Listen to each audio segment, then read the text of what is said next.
Hello there. Good morning. Good morning to you, esteemed viewers, and welcome to iBrandTV. It's still safe to say Happy New Year to you, right? Yeah, Happy New Year to you. For those of you who are just tuning in, this is iBrandTV and this is iBrandTV. My name is Margaret Opera. I hope you are doing just fine. And on the show today, trust me, we have an amazing lineup of events for you to bring you up to speed with what's happening in every sector of Nigeria, entertaining, sports, what have you. Just mention it, and iBrandTV got you covered. I'm not going to do this alone. I have my very delectable presenter here. Petra, how do you do? And how do you do? You look, I'm blown away. I mean, you look smashing. You look, whoa. I think someone said I look like a new bride. I don't know how true that is. Am I? Oh, wow, you do look like a new bride. Oh, thank you, Perpetua. You look amazing, by the way. Thank you. All right. A wonderful morning to you, and thanks for joining us. I am Perpetua Fasami Peter. She already told you we have amazing lineups for you today, starting with the news updates, the newspaper headlines, and yes, an interesting conversation for today. Something that borders on our democracy, really. It's something you want to hear. We're going to very quick time out, and when we return, we'll take you through the news making the rounds in Nigeria and, of course, other parts of the world. Stay with us.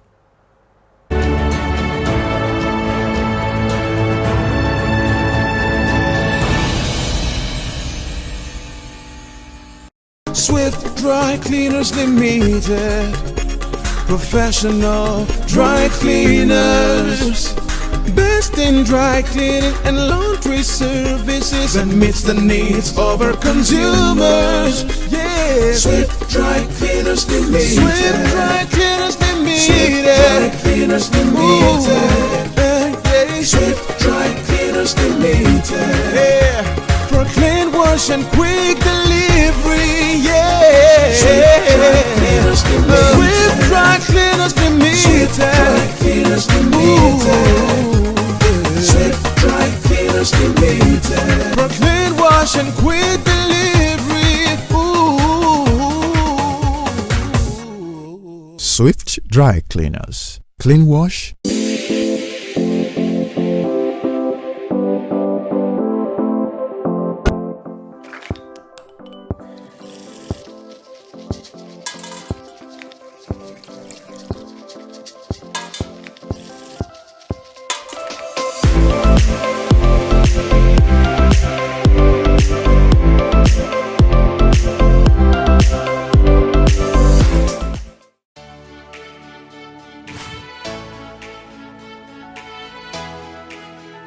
Most people don't understand the magic of a perfect skin, the allure of a well-pampered skin.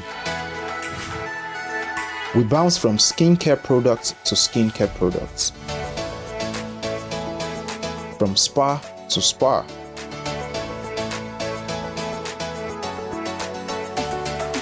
Looking for that ideal solution.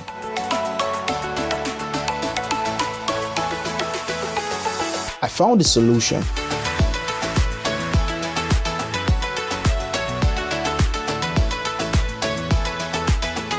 And it's Blemiville Skincare and Spa. My name is Neil, and I'm proud to be a part of the Blemiville family.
Glad to know you're still with us. Here are the stories we're tracking at this hour.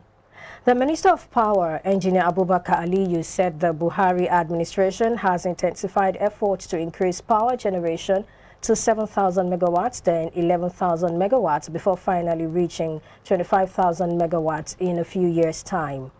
According to him, the 215 megawatt Kudenda power station in the Chikun local government area of Kaduna State has reached 80% completion and will be completed soon to boost power generation. The minister also disclosed the cement deal, which is an agreement struck between Nigeria and Germany, which will come on stream as there are 10 massive transformers to be deployed all around the country in specific locations. And the Lagos State's Governor Babajide Sanwo-Olu will on Wednesday meet with the judgment creditors representatives of Magodo residents and the police to resolve amicably the land dispute in Magodo following the Supreme Court judgment. The governor had on Tuesday led members of his cabinet to visit residents protesting against the continuous presence of armed policemen in the Magodo Phase 2 estate area of the state. Now, there was, however, a mild drama when Sanwo-Olu asked the police team leader to fight the governor's orders to vacate the estate. Addressing journalists and aggrieved residents, Sanwo-Olu appealed for calm and urged residents to go about their lawful business, assuring that nobody would be harassed or their properties touched. A 49-year-old man charged with arson in connection with the fire in South Africa's parliament appeared in a Cape Town magistrate court on Tuesday. The man is facing 5 charges, including arson, theft, housebreaking, and contravention of the National Key Points Act. National Prosecuting Authority spokesperson Eric Nsabazeliala told reporters outside the court that the man was also found with an explosive but did not provide further details. Meanwhile, the man's lawyer, Advocate Luvuyo Godla, said his client denies and rejects those charges. The court has remanded the case for 7 days for prosecutors to collect bail information. China has put a second city into total lockdown after just 3 asymptomatic COVID cases were discovered. Yuzhou, which has a population of 1.2 million, saw its transport and other systems shut down, save for essential service. It follows a similar lockdown in Xi'an, where 13 million have been confined to their homes since 23rd December. The strict measures come ahead of the Lunar New Year and the Winter Olympics due to be held in Beijing. All residents were told to remain indoors, with only those involved in containing the disease allowed to leave. While the strict lockdown appears to be effective in curbing the outbreak, it has caused other issues with social media posts depicting how residents have been forced to barter supplies and worries over food shortages. On a day the national capital reported 5,481 COVID cases and Chief Minister Arvind Kejriwal tested positive for the virus, the Delhi Disaster Management Authority DDMA decided to impose a weekend curfew in the city. All services except shops selling essential items will be shut over the weekend. Since the night curfew is already in place, the curfew will be in effect between 10 p.m. Friday and 5 a.m. Monday. The national capital is the first major metro to announce such stringent curbs as the fresh COVID wave, driven largely by the more transmissible Omicron variant, sweeps across the country. All Delhi government officials, except those involved in essential duties, are required to work from home, while private offices have been asked to curtail staff at 50% strength. The Delhi government has been wary of announcing a complete lockdown, fearing a repeat of the migrant worker exodus seen in March-April 2020 and then again in April 2021. And that's all on the news update at this hour. We're going to a very quick time out, and when we return, we'll bring you the stories making rounds on our national dailies for today. Don't go away, stay with us.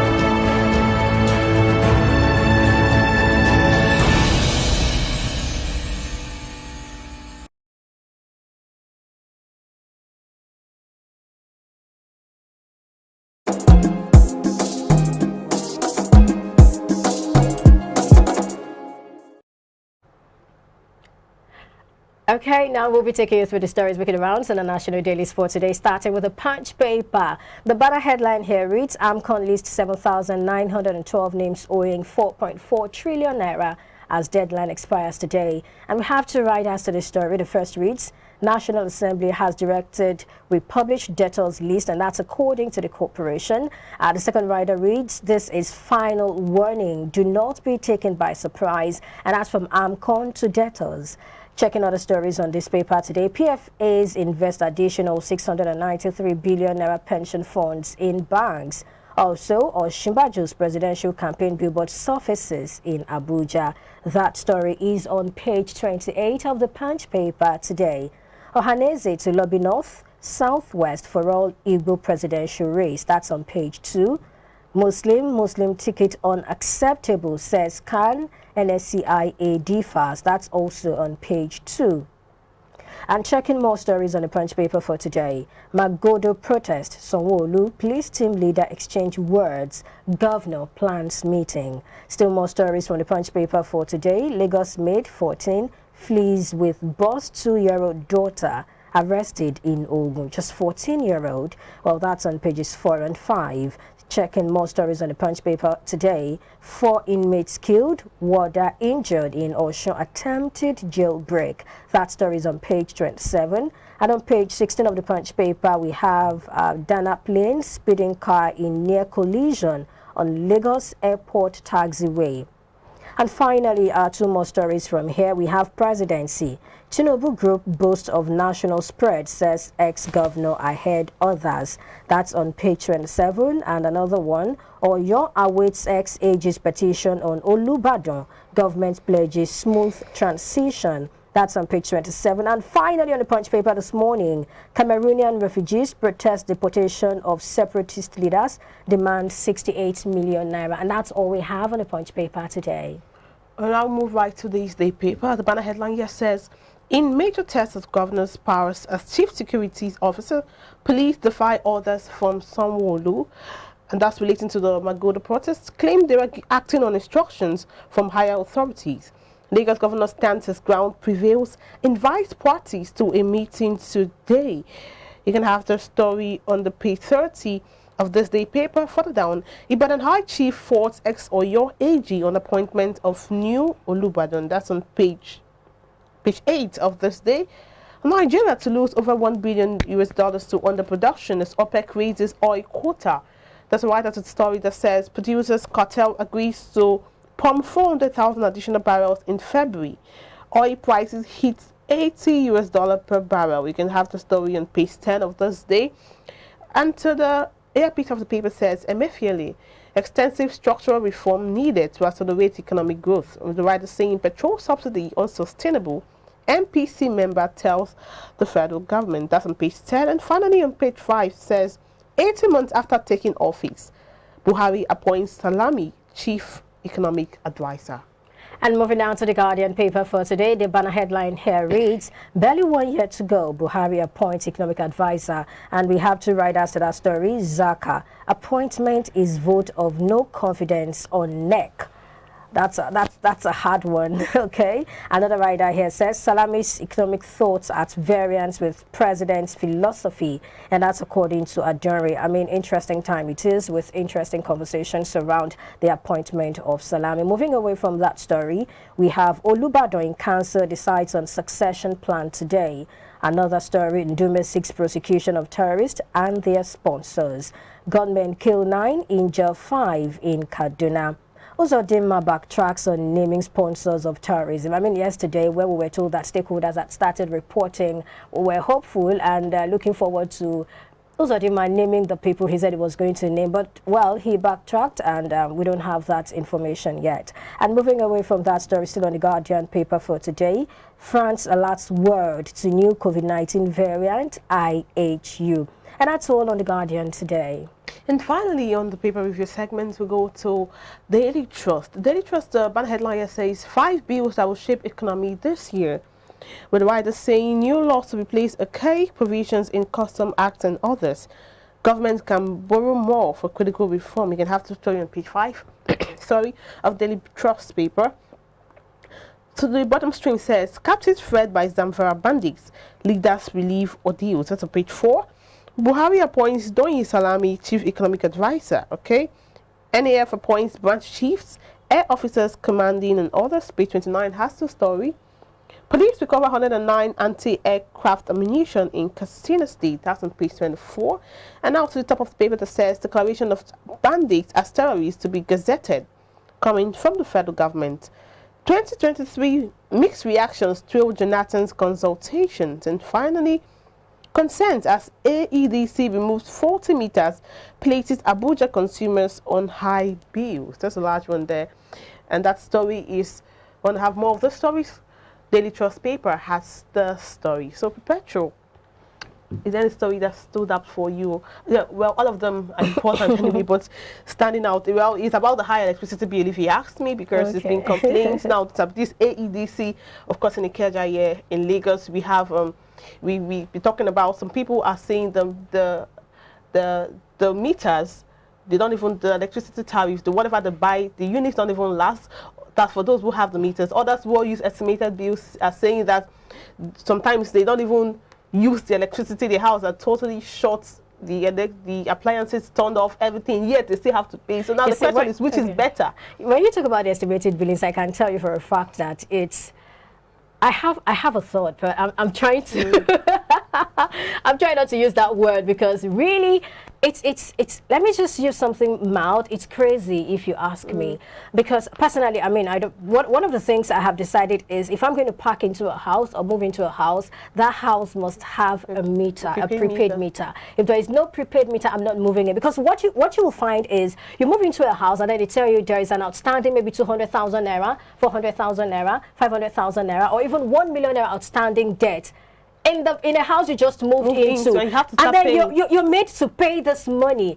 And then I'm asking, I mean, we should be protected as consumers. Something has to be done about that. I mean, I should be able to protest that kind of thing, and then get judgment or something. Now, I think there should be the regulatory bodies that go around to make sure that these things do not happen. But the interesting part of this story now is that those billings, they are accumulated even when nobody is. So where are the bills coming from? Obviously from the power distributor, because they are saying whether there's someone in your house or not. They give, for instance, a compound of 5 persons, they could give 100,000 naira, for instance. Everyone has to pay their bit. So whether that room is empty or not, you are supposed to pay. And I'm asking, I turn off all my appliances, and I'm meant to pay what I'm not even using. I could not come to my house for a month, and I'm supposed to pay that bill. So I move into a house, because I moved into that room and it has been accumulating bill. I am meant to pay that bill. And the people who are supposed to be the ones making sure that this thing is not happen are the ones who come to take tips.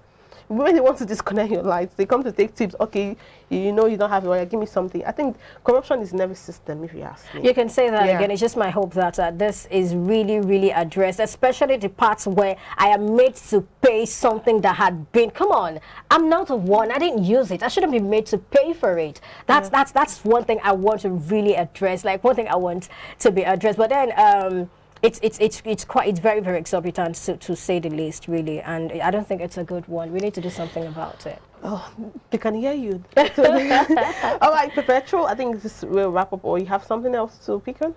Okay, well, I think that's about it. That's about it, really, from here. All right, then, Perpetual had said already, so we'll take a very short break now. When we come back, like she had earlier said too, there's an interesting topic for today. You don't want to miss out on all of those good days we have for you. Please stay close to your TV sets. Go nowhere.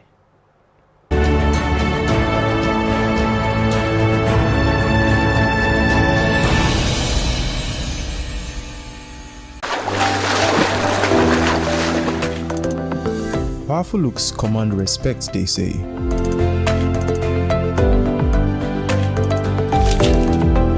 The perfect body, the perfect grooming, and ultimately the perfect skin. Looks, style, and grooming makes the ultimate man.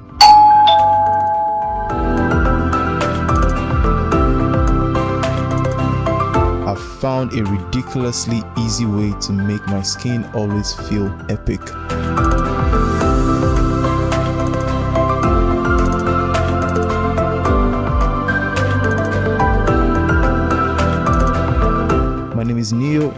I found Blemivir, and now my skin finally makes sense.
Dry Cleaners Limited, professional dry cleaners, best in dry cleaning and laundry services, and meets the needs of our consumers. Yeah, Swift Dry Cleaners Limited. Swift Dry Cleaners Limited. Swift Dry Cleaners Limited. Yeah. Swift Dry Cleaners Limited. Yeah, for clean wash and quick delivery. Yeah.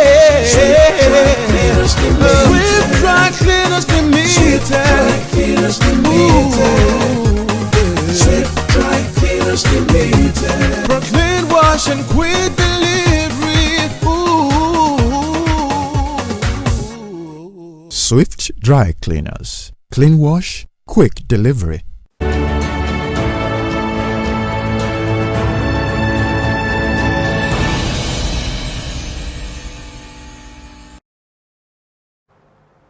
Glad to have you back. You're still on to iBrand Daybreak. Now we'll move straight to the discussion for the day. The discussion here says Lagos State Governor Babajide Sanwo-Olu will today, which is Wednesday, meet with judgment creditors, representatives of Magodo residents and the police to resolve amicably the land dispute in Magodo following the Supreme Court judgment. The governor had on Tuesday yesterday led members of his cabinet to visit residents protesting against the continuous presence of armed policemen in Magodo Phase 2 area of Lagos State. There was, however, a mild drama when Sanwo-Olu asked the police team leader and he defied the governor's orders to vacate the estate. Now, addressing journalists, aggrieved residents, Sanwo-Olu appealed for calm and urged residents to go about their lawful business, assuring that nobody would be harassed or their properties touched. It will not be resident. It's a case between the supposed people and the State government. So it has nothing to do with the residents. Please, can you call your superior in Abuja that you need to deactivate, you need to leave Lagos tonight? Please. Can you call your superior in Abuja and tell them that the governor is here and I'm the chief security officer and that you don't have any business being in my state right now and that I want you to disengage. Sure, sir.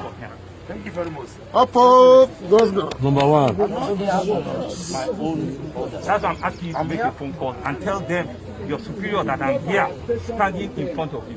Make that phone call. Thank you, sir. I'm here on instruction of this Mr. of Police to the AGF, sir. And that is why I'm here. I'm too small or too low to call them. Your Excellency, sir. With due respect, sir. You can call them directly, sir. So that who is your own superior? So Inspector General also ask you to come. I'm here on instruction of Inspector General of Police to the AGF and to the General of Police. I have spoken to the Attorney General at this moment, okay. So he's not aware that you are here. But we're expecting the call that we should disengage. That's what I'm saying to you. Yes, sir. Because when I make the phone call, it will be tougher. if you can call and say that the governor is here in front of you, what should you do? It is not my duty to call because I'm too low to do that, sir. Okay. If you call... So where are your men? My men are here. They are all over the estates. How many men do you have here? I have several of them, sir. No, what number?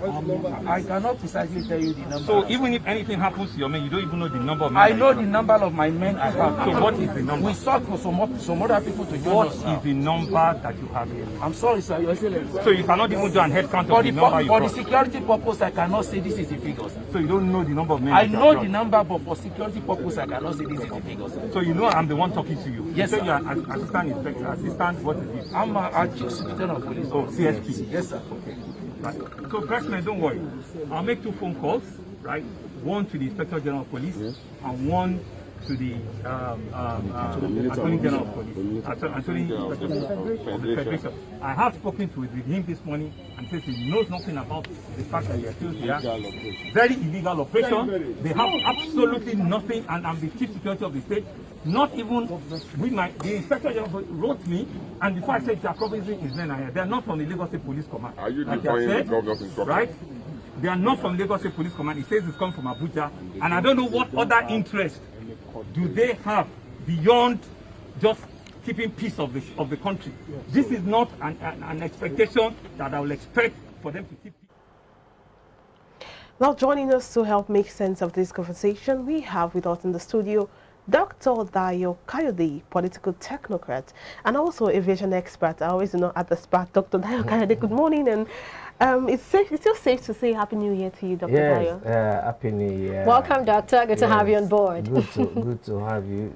Your voice is always mesmerizing. Oh, wow. You know. Thank you. And let me also appreciate you guys for appreciating me over the Christmas with all the gifts being given.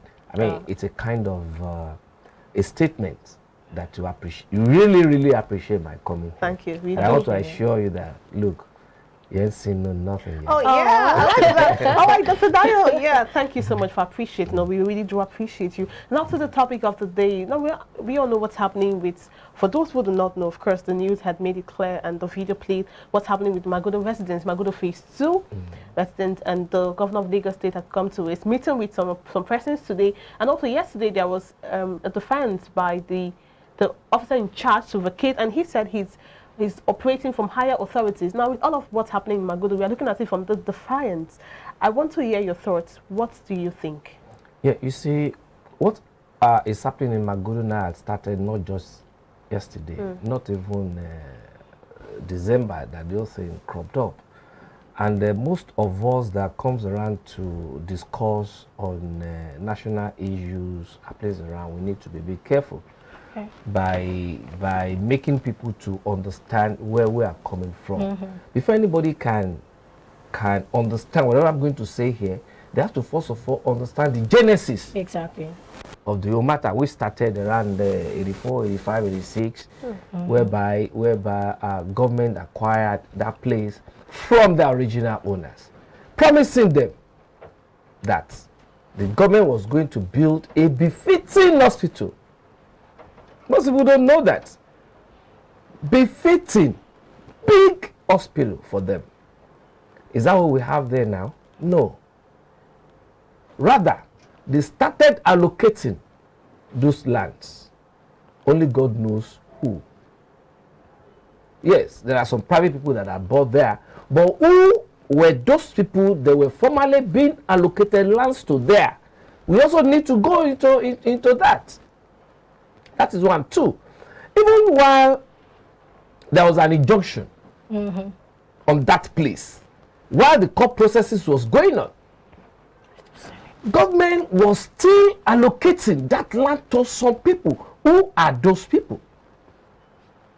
So these are issues that people need to look at before making some statements. Okay, now that, I mean, the case had been in court for a long time, and since it had been in court, it would be funny to know that a state government would decide that while a case was still in court, it was still allocating and allotting this land to people. What do you think is wrong there? It is nothing other than executive recklessness, which we have all been experiencing in this country, without people raising an eyebrow. if before now, people had been able, excuse me, to know how to fight for their rights, I think this is going to be an opener to people now. That look, yeah, no matter the length of time is going to take, the judiciary, no matter how infiltrated they have been, is still the last hope of the common man. Imagine, the judiciary said, look, we are looking into this case. Let the status quo remain. But you refuse to do that. You are still allocating and selling those lands. To who? Now those people are now reacting. You are now blaming them. You don't blame them. You don't blame them. Even though I will say appeal to them towards our discussion, okay, so to let them know, to let them see some reason in some other areas. Okay, we'll come back to the genesis of this matter. But then I believe that what happened yesterday, I totally understand. If we were to go back to the genesis, we would understand that, okay, you may want to give them benefit of doubt and all of that. But away from the genesis of this matter, let's just look at what happened yesterday. Put it into context that something happened also in Oyo State, a situation where customs invaded Igongon, I think that's the name of the place, at midnight, and the government was not aware. And then eventually, even the commander of Amotekun was killed in that particular incident.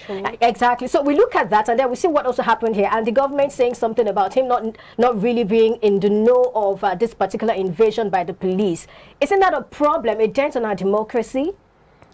You know, there was a time I mentioned it here that it is high time we want political office holders to stop playing politics with our lives.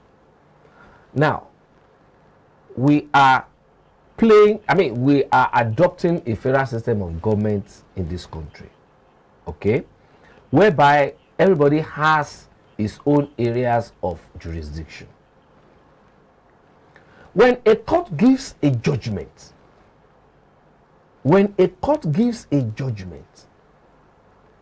it is only the bailiff that is supposed to execute that judgment. Not even the AGF, not the Inspector General of Police. So what has Inspector General of Police and AGF has to do? What have they got to do with circumstances in the areas of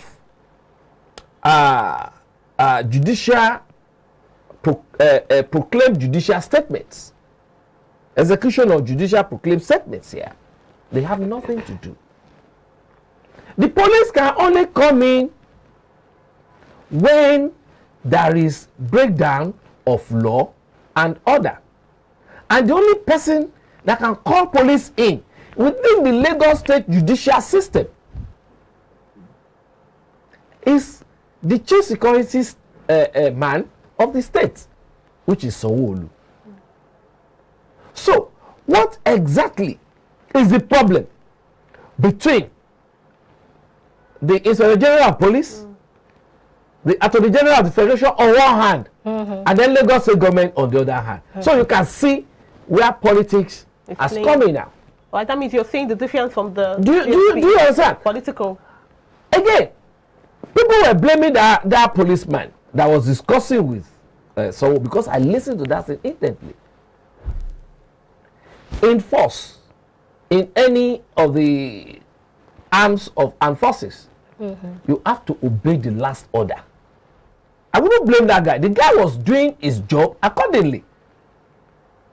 We know he's doing. But he's obeying the number one citizen of Lagos State. He is number one citizen of Lagos State.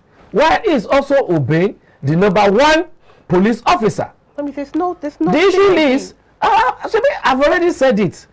They are playing politics with our life. But then I also want to let you know that the way we are in this country, there is no team spirit. Okay. The moment the chain is broken somewhere, there is bound to be chaos. Sorry, I nearly said chaos. like a late Adelakun of you're saying there. Why do you always have chaos and criticism in University of Ibadan? You know, chaos and crisis, you will have it when that chain is broken. Because the moment the chain is broken, then that means communication line is broken. Now, what is then nobody will hear anybody. How do we fix it? I'm looking at fixing that chain you're talking about. The only way we can fix it, I've been saying it, is by putting responsible people in our elective positions. Putting responsible people. People that will know the rules and regulations and will play accordingly. Not those that will look at what is happening now in the National Assembly vis-a-vis political parties. The constitution is there. Allow parties to run the affairs of their parties. It's none of nobody's business. In as much as a party has satisfied the regulations, stipulations of INEC, and they have been signed, adjudged as a party, then you leave them. But now look at National Assembly. Because of self-interest, talking about either direct or indirect, what concerns them? All right, so those are issues. Bringing back to this conversation, you were saying something the other time, and it felt like you were saying that the Inspector General of Police and even the AGF, they don't have a business in executing this particular. No, it's the belief. By the belief, it's the belief, okay. And the belief comes from the court. It is only when the person that the belief is supposed to serve that judgment are becoming erratic. When those people are becoming erratic, then what the bailiff will do is we go back to the court. We go back to the court and report the case. And from the court, when the bailiff is coming, because of violence, he will be given a kind of a support, security support. At that time, whichever security is being given to the bailiff owes allegiance to the court. I don't know whether you understand. Owes allegiance because he is coming to deliver a message from the court to that person. So it is the court that those security men and the bailiff will report back to. But then the governor of Lagos State asking the police officer in charge to vacate. As much as he is a number one citizen of Lagos State, I agree with that, and he's the chief security officer of Lagos State. And knowing fully well that this authorities, or this order came from a higher authority, was it really right to meet him and tell him vacate rather than communicating directly to the higher authority he knows for a fact that came from? So it's, I think there's two ways. Now people are blaming You see, permit me to say this. If I was Sanwo-Olu, I won't belittle myself to go to that place. That's one part. Right? I will not belittle myself to go to that place. More importantly, that I've heard, because he will have gotten the report from his people, that the AGF and the Inspector General of Police are having representatives there. Okay? So what I will also do is to send a representative there. And then call on the leadership, which eventually he resorted to. But before he resorted to that, he has received some kind of deflation. No, it's true, he has received some kind of deflation. I think he still needs to be, let me use that same word, I'm looking for other words to use. He still needs to be a bit tutored as regards reaction to issues. As regards reaction to issues. He wouldn't say he has not heard of these incidents since December. Happening there since December. I don't live there. I have friends living there. I call them. I call my friends living there. I hope this thing is not affecting you. What exactly is even the problem? So he's supposed to have done his own due diligence even before now, before the whole thing deteriorated to this. If truly he's acting and he knows his onions as the chief security officer of Lagos State. Dr. I'm sure this has gone viral already and probably gone international. So I'm more bothered about how it reflects on our federalism as a nation, because it's another big minus for us. It's another big minus for us. APC, when they were campaigning to take over from Jonathan, Restructuring was at the forefront of their campaign. At the forefront. What have they done?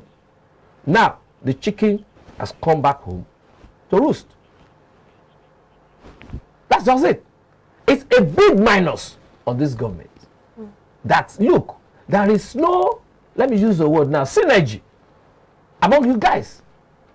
As we have seen, National Assembly versus the executive, as we are now seeing between Lagos State Governor and some other power that be in Abuja, they belong to the same party. In those days, we never see this kind of a thing happening, even during the time of the PDP. Yes, people might be saying this, that, and that, but along the line, you can see some cohesion in execution of policies. You can see cohesion among them, both the legislature, the executive, and the judiciary. What are we seeing now? When we say that someone is the chief security officer of a particular state, what are the powers this person has, and where does this power end? Good. As the chief security officer of the state, everything as it concerns security, everything as it concerns security is embedded in your office. But then the IGP. But there's a rider there. Okay.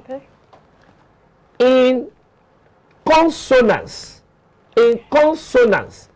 with the Inspector General of Police and Chief of Army Staff. In consonance. Agreement. Yes. If a particular commissioner of police in your state as chief security officer is not working in tandem with the policies, it's not working in tandem with your aspirations as regards security, you can advise the IGP to change that person. Unlike what we have these days, because election has to be won and all that, they will remove one particular commissioner of police because they can see kind of a synergy between him and the whatever, and then bring another one that will be rude, reckless to the governor. So also, the barracks are also under his control. Okay. Yes. If anybody within the Nigerian army that resides in the barracks, that resides within that state is constituting a nuisance, he has the temerity to seek for such a person's deployment from the chief of army staff. And that is why that inconsonance comes from. All right, now let's look at the policing structure. We've agreed that there's no consonance, according to your word, in synergy. Now, how can the policing structure, the structure of the policing rather, reflect, how it is reflecting on federalism, and how can it be structured in a way that all of these things, there would be synergy, there would be consonance, and mutual understanding to work towards a better state, a better Nigeria? We cannot take police in isolation, because police is just a subsystem within the federal system called Nigeria. Not until when Nigerians agree to overhaul the whole system, all this thing we are seeing is what we still be seeing. If you take police on its own, okay, look at it, NSAS, targeted at the police, right? So many reforms have been done. Yeah. So many reforms. Okay. Where are the results? You can't see no result because other subsystems have not been tampered with. Tinkered with. As the police was tinkered with. So not until when we have a kind of an holistic thinking of our federal system, this is what we still be having. It happened in the judiciary, whereby the executive stampeded the judiciary. the legislators, sometimes they want to stampede the executive. The executive sometimes want to stampede, I mean, yes, executive, state executive sometimes will stampede the local government. So we need to tinker with these things holistically. So by tinkering, are you talking about restructuring and true federalism? There is nothing like true federalism. Is it a federalism or no federalism?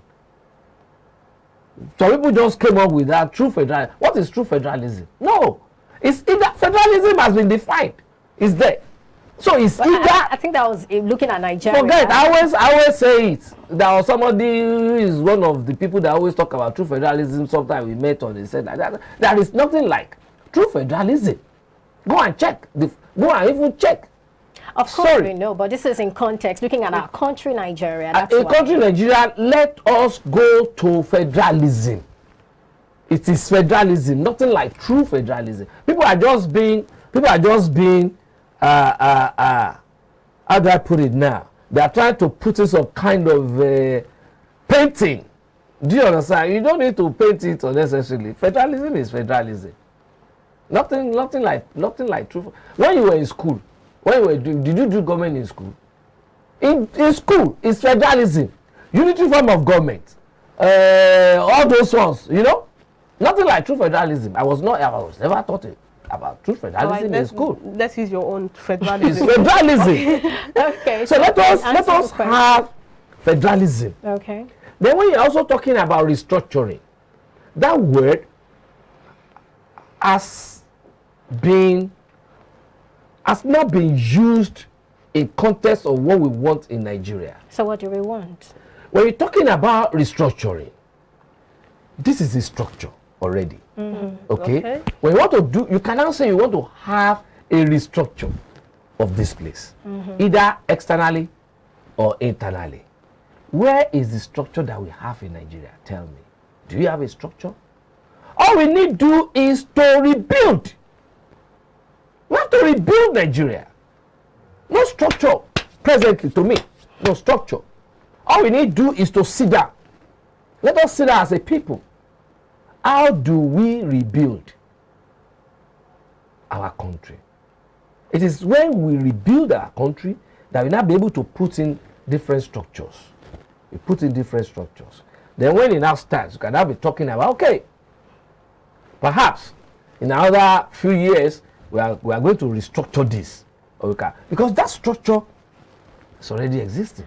Okay, just before we move on, even though you want to say there is no structure, we know there is a structure. Where is the structure? May not be working the way we want it to work, but there is still a structure. There is still the, we have that's by the way. Now let's look at the very issue why this is happening, the very reason why this is happening. What is the fate of these people, these innocent people who bought these lands from the state government?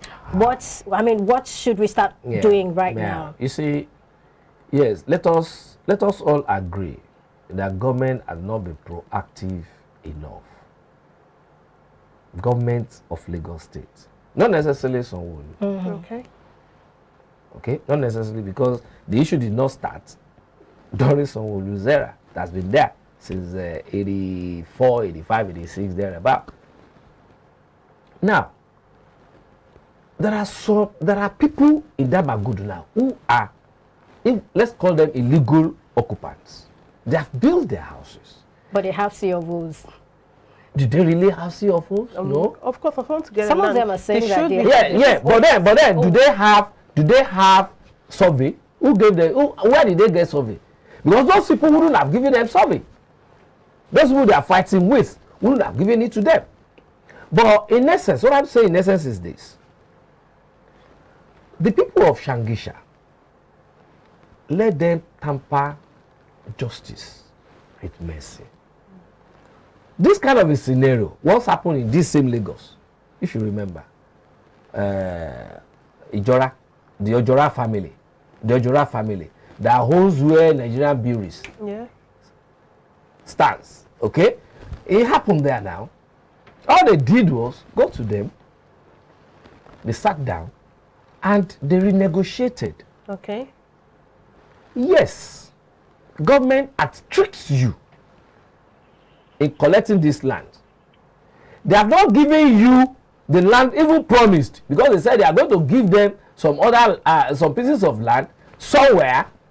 Do you get? They have not given it to them. Now all they now need to do is the remaining lands in Magodo. Let the court stop Lagos State government from selling it. Okay. Then those lands allocated to these people. Then these people, they can now go back to. When you said these people, the Shangisha owners. The Shangisha owners. Then let Shangisha owners sit down with the residents there and renegotiate. Because they will gain nothing in bulldozing those properties. If they bulldoze them, are they going to be there? They are where they are. All right, Dr. Dayo. And so I will appeal to them. I will appeal to the Shangisha people. My spirit is with them. I can understand their plight and all that. But at the same time, they should also understand the plight of the residents there. They are not Lagos State government. Exactly. So they should just sit down with them, if it is possible, renegotiate, and then collect maybe clearly from them. Let's hope that the meeting with the government today will help us resolve some of those things. And moving forward, we won't have invasions. We won't have the AGF and the IGP. And then let us remove the hands of AGF and that of the IGP from there. That's what we're saying. Hopefully that will be achieved today. Thank you so much for coming on the show, Doctor. My pleasure all the time. My pleasure all the time. Okay, we're going to all right, you want to say something? No, I was just about to say thank you again. All right. All right, like Perpetual already said, go over a very, very quick time out. When we come back, of course, we have the social media boss to wrap up the show for the day. We'll be right back.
Glad to know you're still with us, and very quickly we'll bring you the social media buzz. Here is one. It reads, every time foodie, foodie, foodie. Now you don't reach your papa house, you not do post food again. Post the yam and oil, nasty food and maca. Now this is not fair. This is an affront. But yam and oil is a nice meal now. Come on, come on. Well, you know, when we talk about social media, when you're posting something, you want something appealing, you want something that looks, I mean, like an eye candy, you know, that looks catchy to the eye. Exactly. What if I post fufu? What would you tell me? Well, if you post fufu and you have soup that is maybe has a lot of meat, a lot of stockfish, and all of those things, when you post that, that looks like, oh wow. Okay. You know, the social media world is a make-believe world. Yeah. So it's expected that it's the beautiful things, the amazing things that you're supposed to post.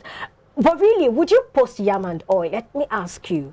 Well, would I post yam and oil? Would I even post food? First of all, yes. Sometimes you post food because you're trying to tell people what you're preparing. If I'm preparing yam and oil in an unconventional way, I would post it. Well, not the regular yam and oil, but if I have to probably decorate it somehow. We're not talking about decoration. Would I post yam and oil? No, I wouldn't post because it's conventional. Everyone posts. Anybody can cut yam, boil yam, and have oil. So I don't think I would post yam and oil. I like that. I like the way, I like your view. All right, so we have Algo Rachel saying, Lola and I know one Amaka all the time, foodie, since 25th December till now. She never post anything. No. I fear who no fear my... Come on, sis. All right, here's another one. Bookie Stefina saying, yam go give energy. Oil is good for the eyes. Now still food. Right. That's what I just said, you know. Exactly. And then we have it's your two piece and famous saying, is it your yam and oil? Ask them. Oh, well, is it your yam and oil? I think I'll go with what you said. Basically, there is really nothing special. I mean, if you want to post something, it should be because there is an extra. There's that thing to it. There's a spark. There's something else. There's another angle. So, I mean, you don't post the usual. Yeah. Why would you post the usual? All right. Perpetual, we're wrapping up the show now. And come on, it's been an amazing show so far. Perpetual, what do you have to say? Okay, I'll say maybe we just take the social media, I said social media again. The quotes for the day. Yeah, I actually like Dr. Dayer's view on the conversation today. He made it clearer. He made it. He took us back to the 1980 years. I had always known that you can't have that conversation if you. Initially, when I saw that video, I was emotional, but then I looked at it again and I felt, okay, let's go back to 1988. Let's go back to the judgment in 2012. If we go back to all of this, we'll understand what's happening. So rather than just being emotional, that was why we had to ask him the question of what should we do moving forward? Because I mean, these people have gotten this judgment a long time ago. I think what he suggested is just the right way. That's just it. For a round table. Definitely. So the meeting today, let's hope it resolves a lot of things. All right, yeah, that's it for the show today. Thank you so much for joining us. Today is Wednesday. Interestingly, the year is coming to an end already, you know. No, it's not. I'm kidding. Don't mind me. Today is Wednesday already. Tomorrow is Thursday. And it's a fresh new episode every day. No two shows on iBrandTV are the same. Do not forget to join us tomorrow. Same time, same station. And always tune to iBrandTV. And also I'll read an anonymous quote that says, to live a creative life, we must lose our fear of being wrong. You would always be wrong anyway. Whether you lose the fear or not, just know you always be wrong. So rather than fear being wrong, why not lose the fear of being wrong by trying to do something creative? I'm sure the person who tried to create this cup had failed 1,000 times before he found the perfect shape for this cup. So you must lose the fear of being wrong. Also lose the fear of what people would have to say. Do your thing, and creativity would be the order of your day. My name is Margaret Opera. Thank you so much for watching. My name is Perpetua Fasomi Peter. Enjoy the rest of the day. Bye for now. See you tomorrow.